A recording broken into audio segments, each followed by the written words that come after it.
C'est pas du tout ce qu'on a écrit tout à l'heure, mais là c'est un peu la pression. On voit l'idée. Ce qui est cool, c'est qu'on voit des rattrapes de pieds. En fait, on fait un spectacle sous chape qui est en deux parties. Donc il y a une première partie où les gens, le public visite le chapiteau et il y a des performances calées dans des coins du chapiteau. Donc c'est une déambulation assez libre où on peut rester le temps qu'on veut devant chaque performance. On appelle ça la ménagerie parce que ça rappelle les ménageries des cirques traditionnels où on allait voir les crocodiles, les tigres et les machins. Et la deuxième partie, on l'appelle la cérémonie. C'est un spectacle dans sa forme plus traditionnelle, c'est-à-dire qu'il y a un gradin autour d'une piste de 11 mètres. Et l'année dernière, on a travaillé essentiellement la ménagerie. On a fait une série de résidences où on travaillait spécifiquement la première partie. Et là, cette année, à la Brèche, c'est la première résidence où on bosse la deuxième partie, donc la partie dite cérémonie. Du coup, on a tracé au sol, à la craie, la piste, l'équivalent de ce que sera la piste du chapiteau, le cercle d'11 mètres. Et on essaye de mettre en scène cette deuxième partie.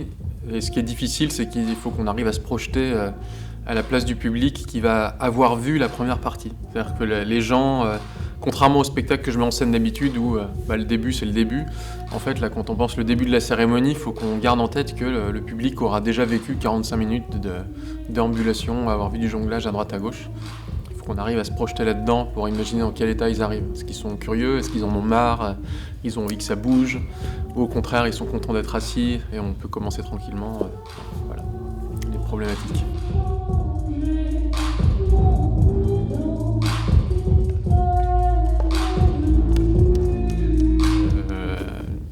D'ailleurs, il y a un an, on s'était dit, l'année prochaine, on revient à la Brèche, il n'y aura plus le Covid, ça va être sympa. Donc on déchante un peu.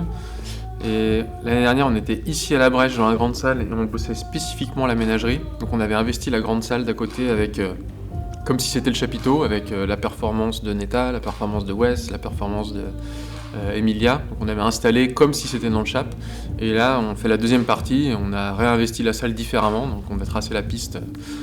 Et quelque part en avril-mai, on va voir le chapiteau et on va pouvoir commencer à arrêter de faire des simulations et vraiment se mettre dans l'espace.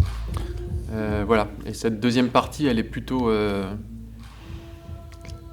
courte en fait, parce qu'elle va durer, je pense, une quarantaine de minutes, ce qui est relativement court pour un spectacle. Les spectacles, ça dure d'habitude 1 heure. Mais là, on a déjà 40 minutes de déambulation, puis 40 minutes de spectacle, de deuxième partie, disons. Et en fait, comme c'est assez court, ça nous permet de penser des trucs un peu plus radicaux, du style ça va être une seule musique tout le long et ça va tracer tout droit, il n'y aura jamais de pause. Ou ce genre de trucs que naturellement on ne fait pas sur un spectacle de 1 heure où on va aménager des premières parties, un break, des surprises et des machins, pour que 1 heure soit regardable et que ce ne soit pas indigeste, par exemple.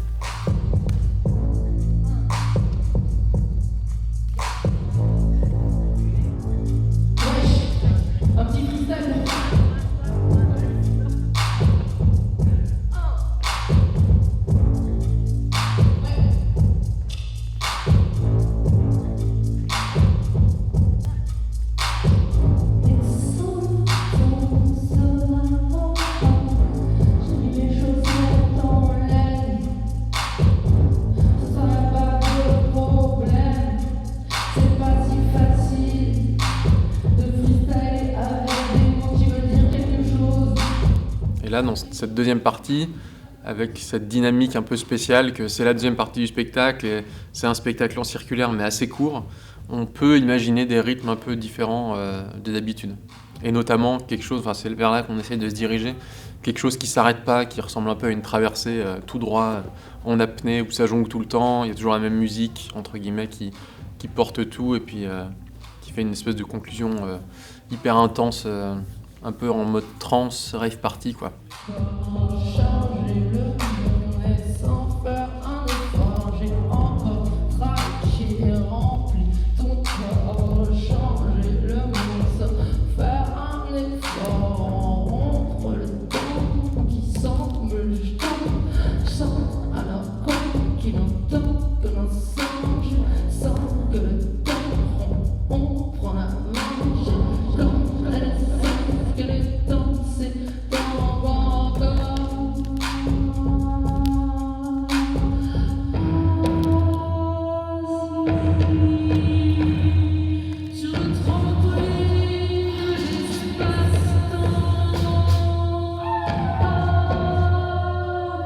Merci.